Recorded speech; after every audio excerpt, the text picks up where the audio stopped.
Hey there guys, John Campea here. Thank you for visiting my movie vlog, and this is my quick review for the brand new animated film Wreck-It Ralph. I'm sorry, I meant the Emoji Movie. In the Emoji Movie, we follow our hero, who is this electronic character who's in his own self-confined electronic world, if you will, and he's designed to do one thing and one thing only, and he wants to do that one thing well, but deep down inside, he knows he's meant for more. So what he does is he bravely leaves his own self-contained electronic world to go out into the wider electronic world to try to find himself and his own meaning and purpose, and then comes back to his own electronic world as the hero. Are we sure this isn't Wreck-It Ralph? Oh, right. Wreck-It Ralph is the one that's entertaining and funny and good.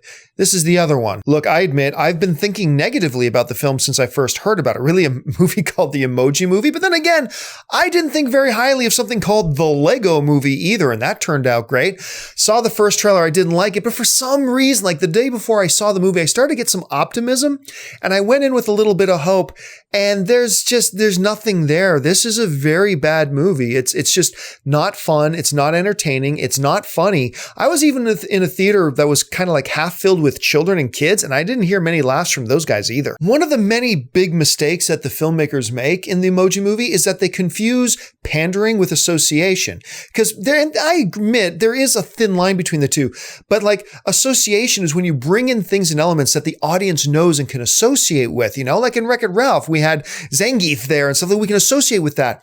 But what makes something association is not just putting it in there, it's just then doing something special with it. Make it feel warm and funny and personable and feel connected to it.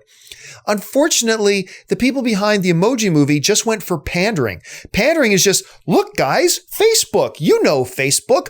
Look guys, that YouTube video with that kitten, you've seen that video. Oh, look guys, Instagram, you've used Instagram. And that's it. It's just all pandering and cheap shots. And there's nothing in it. And all I could think about throughout the movie was, this movie has no heart. There's just no heart to this movie whatsoever. And whenever they did try to bring in an element that was even remotely emotional, it seemed forced and suddenly out of nowhere. All the jokes just fall completely flat. And I'm not exaggerating here. I giggled once in this movie and I can't even remember what it was at. The movie is that forgettable. Then a lot of the characters that started off having promise, like for instance, you got this character, High Five, who's the high five emoji, right? It starts off and you think, okay, this character could be pretty funny, but it just gets annoying. The character, every time it speaks, you just get more and more annoyed with the movie. It got so bad that at one point, Christian Harloff and I went to go see the movie together, and this mom and her son walk in front of us to go to the bathroom, and I lean over to Christian and go, is it bad that I want to ask them if I can come with them? And it's a real shame too, because you have a voice cast in there that has a lot of potential. Like you got TJ Miller playing Gene. That's the main digital character in the film, the main emoji that we follow along. He's our hero. You have like a comedian like Stephen Wright doing the voice of Gene's dad, like the senior meh, because that's what he is. Gene is the meh emoji. So that's cool. You got Patrick Stewart in there and you didn't have him say anything funny or interesting whatsoever. It's just, there was potential here. There's something you could have done and they really didn't. I really feel like they just didn't care.